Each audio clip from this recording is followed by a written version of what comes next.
Hey everyone, Mr. Sujano here. In this video, we're talking about Xbox, Nintendo Switch, and Emulation Frontend, as well as Online DRM. Let's get started.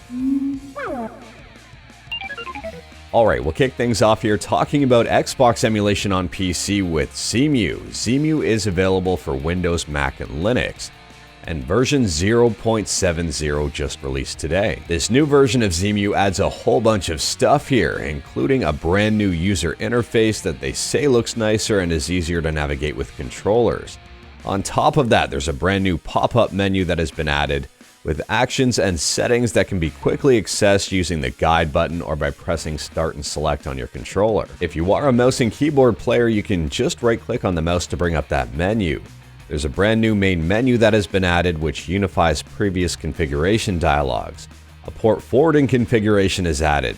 They've added in high-quality screenshot feature that creates screenshots with the resolution you selected in Xemu. They've added in an output volume control and a gamepad auto-bind option that automatically binds controllers as soon as you connect them.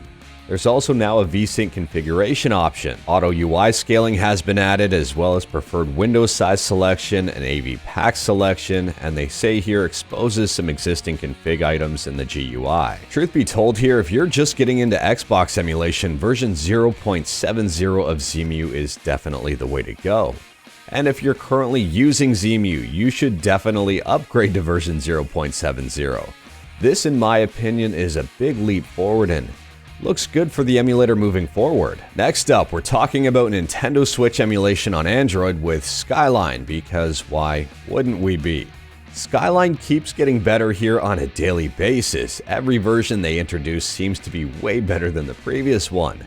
And yes, we have more improvements. Splatoon 2 is booting and kind of in-game. River City Girls is booting. Under Night In-Birth is in-game and kind of playable. The text appears to be fixed in Super Mario Odyssey, and if we take a look a little further on in the video, it looks like saves are working as well. In fact, with this latest build, Super Mario Odyssey is now booting in-game, and to me, this is massive. Yes, the game ends up crashing out, and yes, the graphics are still kind of horribly broken. But at the same time here, this is a big step forward. Next up, we're talking about a brand new emulation front end on the Google Play Store, so obviously this one's for Android.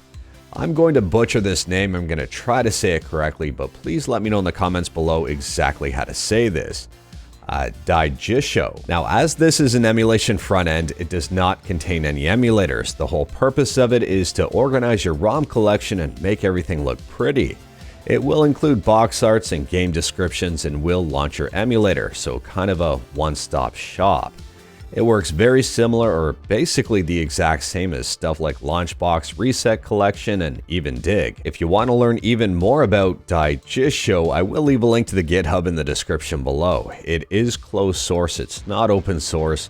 As far as I can tell here, it is 100% free. And it's also kind of in early access. In my opinion here, if you're looking for an emulation front end or if you're currently using an emulation front end, you should check out Daijisho. It is free and there's no harm in trying it out. Last up, we're quickly talking about Online DRM and why a lot of gamers absolutely hate it. Today's news is a prime example of it.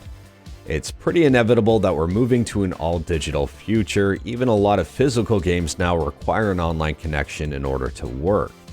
PlayStation has had their issues with this, Steam has their issues with this, and now Xbox is showing some major issues with this.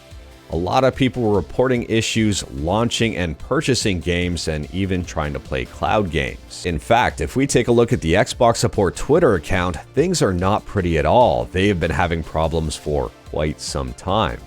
In fact, at the time of filming here, they are still having problems.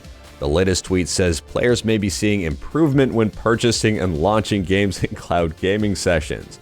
We are working on full resolution, so yeah, it's still an issue. And if I scroll down here, about 22 to 24 hours ago, all users should once again be able to launch games and start cloud gaming sessions. Thank you for your patience and happy gaming. Well, obviously this was not the case.